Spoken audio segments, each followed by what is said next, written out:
welcome to episode 6 of Rapid7 in 7. In the last episode, we talked about risk prioritization and how to establish action plans for the teams. But in this episode, we're going to talk about how to engage business and technical stakeholders within the risk management process. So, David, who within an organization should have ownership of risk?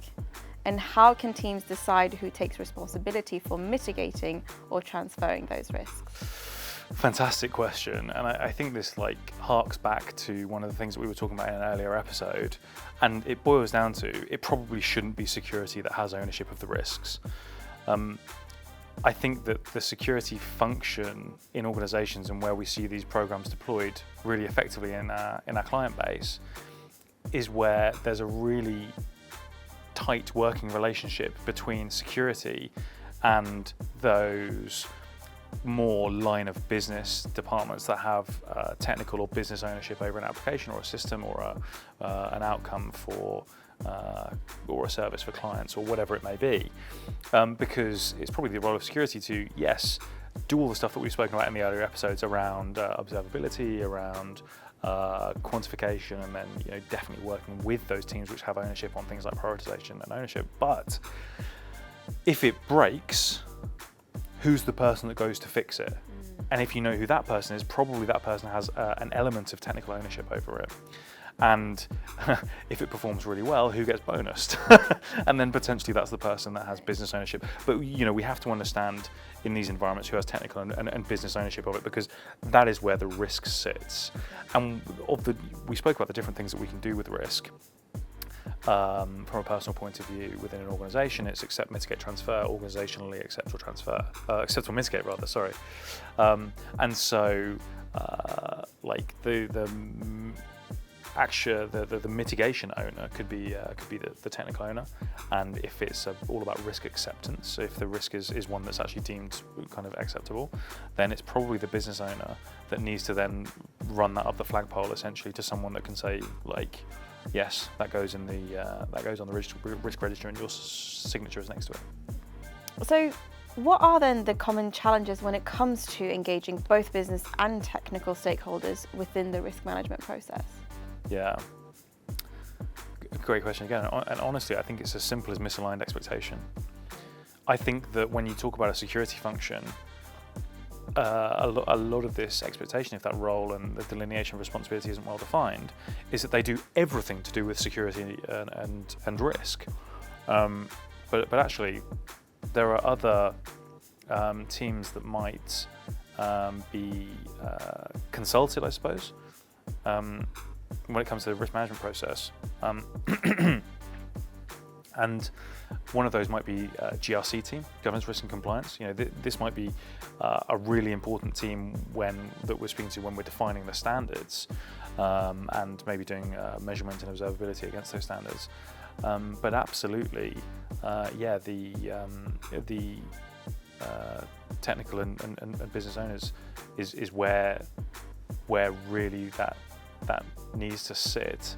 And so I think that when this is done badly, or when there's a heavy weight or an unrealistic weight of expectation on security teams, is when people believe that security is owned by security. And we've spoken at length about DevOps and that evolution of those coming together of those teams. And I think that we have to take some responsibility for security and risk mitigation within the teams that have ownership of we need a new server. I'm going to spin that server up as part of this application, so I then also have responsibility of how secure or risky that server is, and that's just a byword for any kind of component of a system, right? But I think that it's as simple as misaligned or undefined expectations, and without that communication, you can have misunderstandings. So open comms, and it's not a technology solve. It's a people solve, probably, not even necessarily a process solve. Because as soon as you understand that responsibility, then it's of course it's my responsibility to fix it because I develop it and I operate it.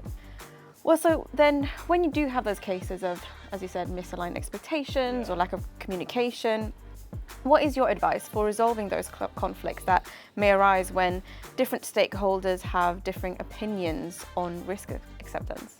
Yeah, don't argue about a specific case. Don't say, this is risky, whose responsibility is it to patch it right now because it's a real organizational risk. Like, you have to have built your playbooks, you have to have built your processes, and you have to have, it's not about individual contributors bashing heads about, well, you built the server, but you've told me there's a risk, but you've got to patch it, but I'm not going to patch it because you're in a change freeze. Like, it's too late. That's barn door after the horse is bolted, right?